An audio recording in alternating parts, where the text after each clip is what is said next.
क्या आप भी हिंदी मीडियम से हैं और इंग्लिश बोलते वक्त हेजिटेट करते हैं? तो आज मैं आपको देने वाली हूँ एक सीक्रेट ट्रिक जो कि 5 मिनट प्रैक्टिस से आपकी इंग्लिश को फ्लुएंट कर देगी। वीडियो को एंड तक जरूर देखना क्योंकि वीडियो के एंड में मैं आपको दूंगी एक माइंड ब्लोइंग हैक जो कि 95% लोग इग्नोर करते हैं। गाइस, आज के टाइम में आपको इंग्लिश का आना बहुत ज्यादा जरूरी है, पर लोगों ने एक मिथ बना रखा है कि सिर्फ इंग्लिश मीडियम वाले स्टूडेंट्स ही इंग्लिश में फ्लुएंट होते हैं, हिंदी मीडियम वालों का कुछ नहीं। क्योंकि हिंदी मीडियम वाले स्टूडेंट्स को ये बताया ही नहीं जाता है स्कूल में और ये सिखाया ही नहीं जाता है कि कैसे इंग्लिश में बात करें। तो ये video students, office professionals, housewife सब लोगों के लिए होने वाली है, खासकर कि जो इंग्लिश में फ्लुएंट होना चाहते हैं। ये मिथ अपने माइंड से सबसे पहले खत्म करो कि आप हिंदी मीडियम से हो, आप इंग्लिश नहीं बोल सकते। आप हिंदी मीडियम से हो चाहे आप इंग्लिश मीडियम से हो, आप इंग्लिश बोल सकते हो। आपको चाहिए कुछ राइट गाइडेंस जो कि आज की वीडियो में मैं आपको देने वाली हूँ। उससे पहले अगर आप इस चैनल पे पहली बार विजिट कर रहे हैं तो वीडियो को लाइक, चैनल को सब्सक्राइब करना बिल्कुल भी मिस मत करना। चलिए देखते हैं what is the real problem that people can't speak English fluently. तो सबसे पहले हम ये समझेंगे what is the reason that people are struggling to speak English fluently. Okay, ये मिथ है कि इंग्लिश सिर्फ इंग्लिश बैकग्राउंड वाले ही बोल सकते हैं। हिंदी मीडियम वाले स्टूडेंट्स या वर्कर्स भी इंग्लिश फ्लुएंटली बोल सकते हैं। सबसे पहले हम ये समझेंगे कि व्हाट इज द रीजन जो हम इतना स्ट्रगल कर रहे हैं इंग्लिश बोलने के लिए। एक लैंग्वेज ही तो है, एक स्किल ही है, but why we are struggling. तो सबसे पहले हम रीजन जानेंगे why we are struggling to speak this language. Just because of fear of embarrassment. आपको डर लगता है, आप बोलना तो चाहते हैं, आप सुनना भी चाहते हैं, आप समझ भी लेते हैं, पर आपको डर लगता है कि कहीं मैं कुछ गलत बोल दूंगा तो लोग मेरा मजाक उड़ाएंगे, और इसी डर की वजह से आज आप इंग्लिश में फ्लुएंट नहीं हैं। क्लास में किसी ने इंग्लिश में क्वेश्चन कर लिया, डर गए, घबरा गए, नहीं आंसर नहीं करना। Got it? किसी कॉलीग ने आपसे इंग्लिश में बात करने के लिए सोचा और आप वहीं पर रुक गए just because of fear of embarrassment. तो आपकी सबसे बड़ी प्रॉब्लम है आपका mindset. You always think like that if I speak wrong English then people will make fun of me. इसी थिंकिंग की वजह से you are not speaking fluent English yet. Guys, let me tell you one thing. क्या आप जानते हैं मैं भी एक हिंदी मीडियम स्टूडेंट हूँ और मैं भी आप ही की तरह इंग्लिश बोलने में बहुत ज्यादा हेजिटेट करती थी, but once I started doing practice, when I open my mouth to speak English, I will be comfortable in every situation. Okay? Starting में स्ट्रगल होता है, जब आप ये चीजें फॉलो करोगे आप बहुत सारे स्ट्रगल्स फेस करोगे, but once you started doing something, you will be comfortable.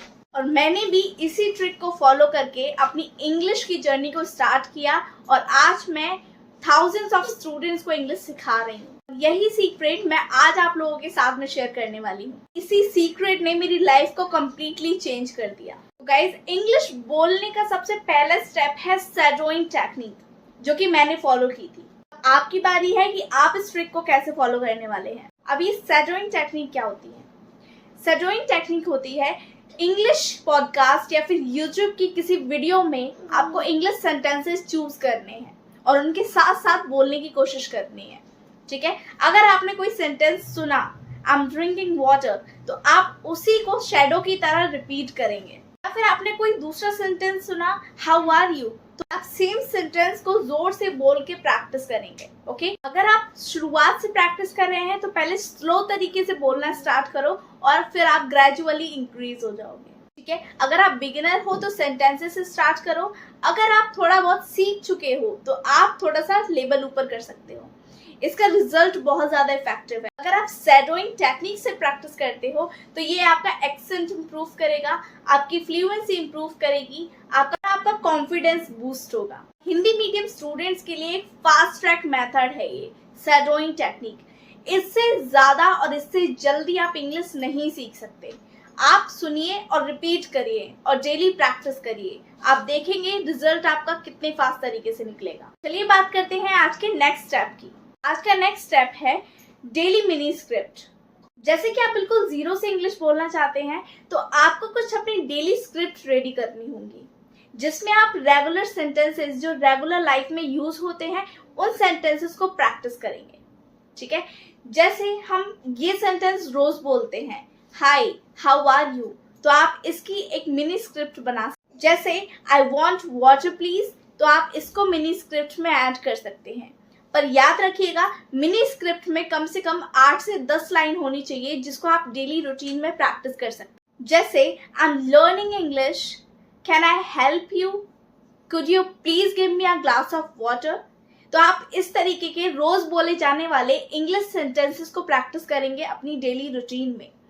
अगर आपके पास इस तरीके के सेंटेंसेस नहीं हैं, तो आप मेरी इन वीडियोस को वॉच कर सकते हैं, जिसमें आप डेली रूटीन के बहुत सारे सेंटेंसेस इजीली फाइंड कर पाए। आप इन सेंटेंसेस को अपनी डेली लाइफ में बोलिए, 2 से 3 बार बोलिए, अपने फ्रेंड्स के साथ में प्रैक्टिस करिए या फिर मिरर के सामने प्रैक्टिस करिए। देखिए आपकी इंग्लिश फ्लुएंसी कितनी जल्दी क्रिएट होती है। और अगर इसी तरीके से आप रोज प्रैक्टिस करेंगे तो आपका इंग्लिश बोलने का कॉन्फिडेंस ऑटोमेटिकली बूस्ट हो जाएगा। तो चलिए अब बात करते हैं स्टेप नंबर 3 की।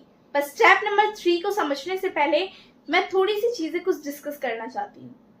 वो ये है कि बहुत सारे लोग हमें ये सजेस्ट करते हैं कि फ्लुएंट इंग्लिश बोलने के लिए आपकी ग्रामर का बेस्ट होना जरूरी है। ठीक है, आपको परफेक्टली ग्रामर आनी चाहिए, बट ये मिथ है। हाँ, ग्रामर जरूरी है, पर कहीं कहीं केसेस में ग्रामर का आना जरूरी है। But I will not tell you कि आपको स्टार्टिंग में ही ग्रामर का प्रो होना जरूरी है। ओके, अगर आप बोलना चाहते हैं तो आपको सिर्फ बोलने से ही आएगा। जितने आप बोलने की प्रैक्टिस करेंगे उतनी जल्दी आप इंग्लिश में बोल पाएंगे। Same as writing. मेरे बहुत सारे सब्सक्राइबर्स ने मुझे एक क्वेश्चन करा कि मैम हम अपनी राइटिंग स्किल्स को कैसे इम्प्रूव कर सकते हैं। सेम विद दैट, अगर आप राइटिंग स्किल्स इम्प्रूव करना चाहते हैं तो जाहिर सी बात है कि राइटिंग स्किल्स को इम्प्रूव करने के लिए आपको बोलने की जरूरत पड़ेगी। नो, राइटिंग स्किल्स को इम्प्रूव करने के लिए आपको लिखने की जरूरत होगी। जितना आप लिखेंगे उतना ज्यादा आप इंग्लिश में इम्प्रूव होंगे। ओके, बोलना है, आपको बोलने से ही बोलना आएगा। So you just have to do regular practice of speaking, not learning. तो यही कहता है हमारा स्टेप नंबर 3। स्टेप नंबर 3 है grammar is not important, just think in English directly.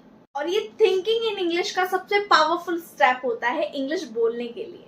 और यही चीजें मैंने फॉलो करी थी और यही चीजें मैंने अपने स्टूडेंट्स को सिखाया है। इंग्लिश बोलना चाहते हो तो ट्रांसलेशन नहीं करनी माइंड में, डायरेक्टली इंग्लिश में सोचना है। अब सोचने की हैबिट को कैसे बिल्ड किया जाए, उसके लिए मैं एक सही गाइडेंस आपके साथ में शेयर करने वाली हूँ। गाइस, हम इंडियंस के साथ में ये मेजर प्रॉब्लम है, जब हमें इंग्लिश में कम्युनिकेट करना होता है तो सबसे पहले हम हिंदी में सोचते हैं और उसके बाद हम उसको इंग्लिश में ट्रांसलेट करके बोलने की कोशिश करते हैं। माइंड में हमारा इंग्लिश में ट्रांसलेशन हो जाता है, but when it comes to speak we always stuck in our words. हम हमेशा रुक जाते हैं और फंबल करने लगते हैं। इसीलिए हमें डायरेक्ट इंग्लिश में सोचने की जरूरत है। इंग्लिश में सोचने के लिए आप इस तरीके से प्रैक्टिस कर सकते हो। मान लीजिए कि आपको चाय चाहिए, ठीक है। अगर आप सामने वाले से चाय मांग रहे हैं तो इसको आप इंग्लिश में कैसे बोल सकते हैं? You can say I want tea, right. आपके इस सेंटेंस से सामने वाला समझ जाएगा कि हाँ, आपको चाय की जरूरत है। उसी तरीके से आपको इंग्लिश में ही सोचना है। स्टार्टिंग में मिस्टेक्स होंगी और बहुत सारे फ्लुएंट स्पीकर्स मिस्टेक्स करते हैं, इसी रीजन से कि वो डायरेक्ट इंग्लिश में सोचकर बोलने की कोशिश करते हैं। Got it? पर आपको भी इसी तरीके से प्रैक्टिस करना है। आपको डायरेक्ट इंग्लिश में सोच के बोलने की कोशिश करनी है। ओके, आप इस तरीके से प्रैक्टिस करते हैं तो आप फंबल करेंगे, रोकेंगे, मिस्टेक्स करेंगे, पर आप बहुत जल्दी नेचुरली फ्लुएंट इंग्लिश बोल। अगली बार से अगर आपको कोई चीज चाहिए या आपको किसी चीज की जरूरत है, उसको डायरेक्टली इंग्लिश में बोलने की कोशिश करिए। Got it? One tip is that अगर आप ट्रैवल कर रहे हो, जस्ट इमेजिन कि आप इंग्लिश में फ्लुएंट हो और आप इंग्लिश बोल सकते हो। ओके, ट्रैवल कर रहे हो, इंग्लिश में सोचो। ब्रेकफास्ट कर रहे हो, इंग्लिश में सोचो। अगर आप घर पर हो, शीशे के सामने खड़े होकर अपनी मिरर प्रैक्टिस स्टार्ट करो। अपने बारे में खुद से बातें करो, अपनी चीजें खुद से शेयर करने की कोशिश करो और रिजल्ट आप बहुत जल्दी देखने वाले हैं। तो चलिए देखते हैं आज का नेक्स्ट स्टेप। आज का नेक्स्ट स्टेप है micro conversations with yourself. Micro conversation का मतलब अपने आप से बात करना शुरू करो। जैसे मिरर के सामने खड़े हो जाओ और खुद से ही क्वेश्चंस पूछो और खुद ही उसका आंसर करो। जैसे हाय पूजा, हाउ आर यू? अब उसका आंसर आप खुद दो। Hello, I am doing absolutely great, what about you? And thank you for asking. तो इस तरीके से आप खुद से क्वेश्चंस करो और खुद ही उसके आंसर दो। ये टिप उन लोगों के लिए है जिनके पास प्रैक्टिस पार्टनर नहीं है। जिनके पास पार्टनर है वो लोग भी ये टिप को फॉलो कर सकते हैं। डेली माइक्रो कॉन्वर्सेशन प्रैक्टिस से फियर एंड हेजिटेशन वैनिश हो जाता है और हिंदी मीडियम लोगों के लिए safe practice and confidence booster है। चलिए अब बात करते हैं सीक्रेट माइंड हैक, जो कि वीडियो के स्टार्टिंग में मैं आपको बता रही थी। और इस हैक को 95% लोग इग्नोर करते हैं और जो है विजुअलाइजेशन टेक्निक। विजुअलाइज टेक्निक एक इफेक्टिव मेथड है जो कि बहुत जल्दी आपको इंग्लिश में फ्लुएंट कर सकता है। आप रोज रात 5 मिनट ये विजुअलाइज करेंगे कि आप इंग्लिश में फ्लुएंट हैं और एक कॉन्फिडेंट स्पीकर हैं, और आप इसी तरीके से रोज सोचते हैं कि आप कॉन्फिडेंटली इंग्लिश में बात कर रहे हैं लोगों से, लोग आपको अप्रिशिएट कर रहे हैं, तो 7 दिन में ब्रेन ऑटोमेटिकली आपको इंग्लिश में फ्लुएंट कर सकता है। ब्रेन 7 दिन में नेचुरली फ्लुएंट सेंटेंसेस जनरेट करता है। ये हिंदी मीडियम स्टूडेंट्स के लिए गेम चेंजर है। ये था हिंदी मीडियम से इंग्लिश फ्लुएंट करने का कंप्लीट फॉर्मूला। आज से ही स्टार्ट करो और 7 दिन में अपना फर्क फील करो। This is all about today's video. Video को लाइक करो, चैनल को सब्सक्राइब करके please press the bell icon. Comment में मुझे I will speak English confidently ये सेंटेंस जरूर लिखना। चलिए मिलते हैं नेक्स्ट वीडियो में। नेक्स्ट वीडियो और ज्यादा यूजफुल होने वाली है इंग्लिश लर्नर्स के लिए। Thanks for watching guys, bye bye.